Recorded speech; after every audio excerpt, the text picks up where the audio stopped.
Morning, everybody. I feel a little bit intimidated to be in a room of CISOs. I imagine that's the Chief Information Security Officers.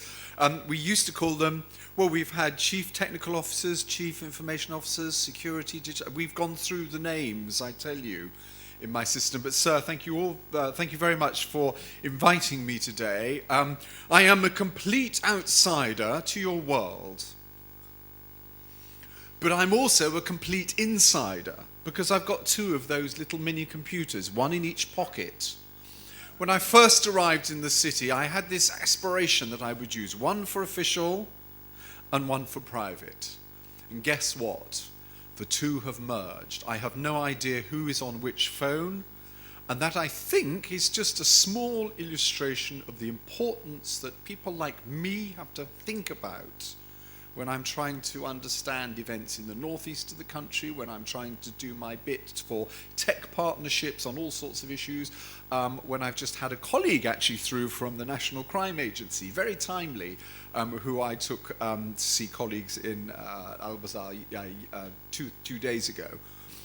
The worlds that you know much more about, I am somewhere in the middle of it, and I may actually be a threat to you, but not necessarily because I have malign intent. It's because I'm a user, and I think that's the thoughts that sort of strike me first. But there's a big difference between somebody like me who has no idea what goes on that makes these things work, and people who do. And I think that's the issue that I think you probably can define easily for me, but which I can't. Let me just give you a very brief sort of view, if you like, of the policy, because I can do policy, I can't do technique, whatever. I am not a techie. But let me give you a few pointers about the policy and why I was so keen to come here today.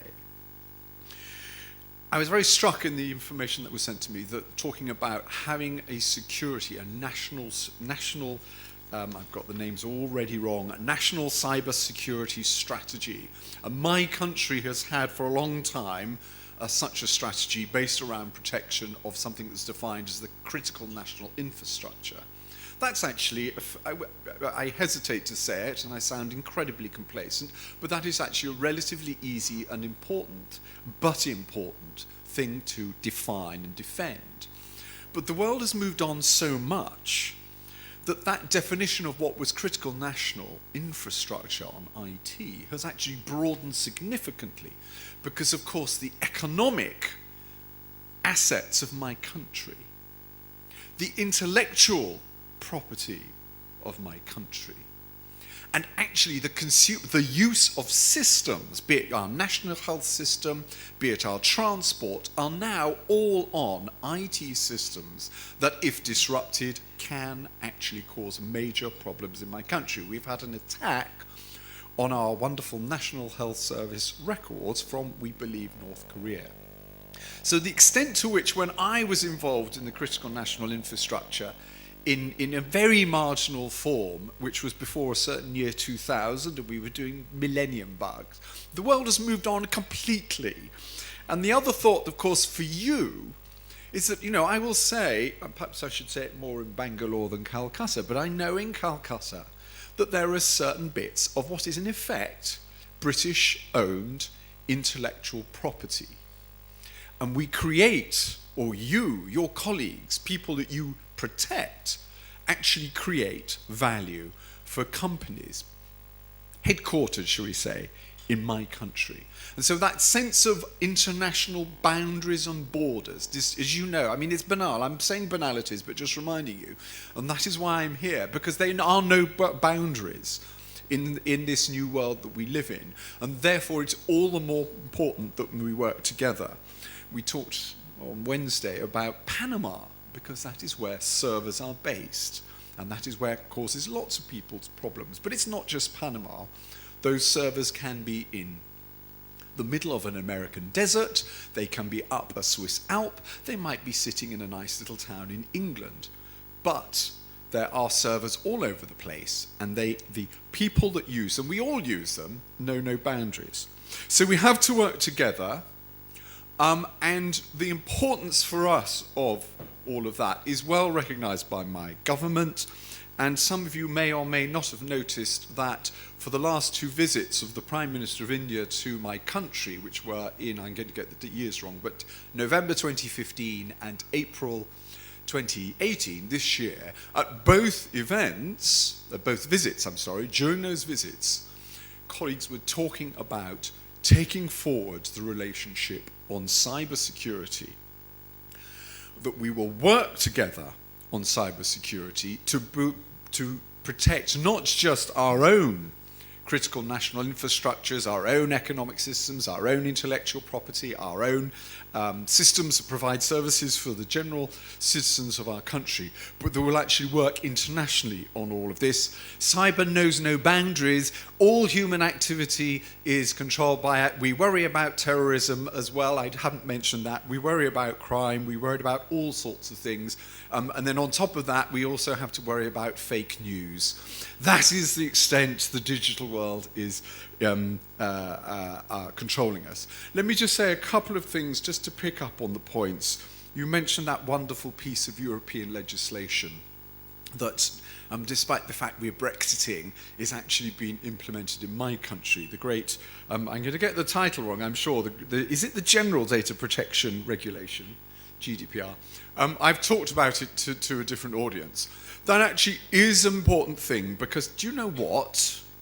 It has, I think, woken up the people, the ordinary citizens in Europe, to the importance of security. Security can be in systems, but you have people who do not think about protection of passwords, people who liberally give out their personal data and who willingly exchange even telephone numbers. They do not really think about what they are doing and putting at risk. And by making companies responsible, which is, I know this is a measure that is really for companies to treat the personal data of people with proper care and attention, to actually inform people about not just their rights, but also their responsibilities. Then you have a much more, apologies for this dreadful phrase, digitally literate citizenship. And that is just part of the battle to ensure that we protect our own data and all of these things that, to use that phrase again, the critical national infrastructure in its broadest sense. And if we have sensible citizens doing the right thing, that will help us in our overall effort. And then I think the other points, I'm not going to say too much more. I think I've probably said enough. Let me just finish by just underlining for us the importance of this. We have done, I think there are 2 aspects to this. I will not say too much about the first because I think it is something that bilaterally we are doing already, but we have actually, as well as with the Indian government, we have done through this wonderful institution that we're very keen to keep strong, the Commonwealth, at the Commonwealth Heads of Government meeting in April, happened just the day after Prime Minister Modi had his bilateral with Prime Minister May. We actually launched a Commonwealth fund to support activities on cybersecurity under the Commonwealth Cyber Declaration. And of course, a lot of our connections are in the Anglophone world. A lot of our connections, we have very strong connections with America, Australia, New Zealand, Canada. It's no secret out there that we share a lot of intelligence with those countries. We're sharing increasing intelligence with India, particularly on the cyber issue. It is no secret, it's a fact of life. It is sometimes a bit of a shock to some of our business people who work with, for example, China, sometimes we're shocked that they have not thought through the intellectual property risks that they might run with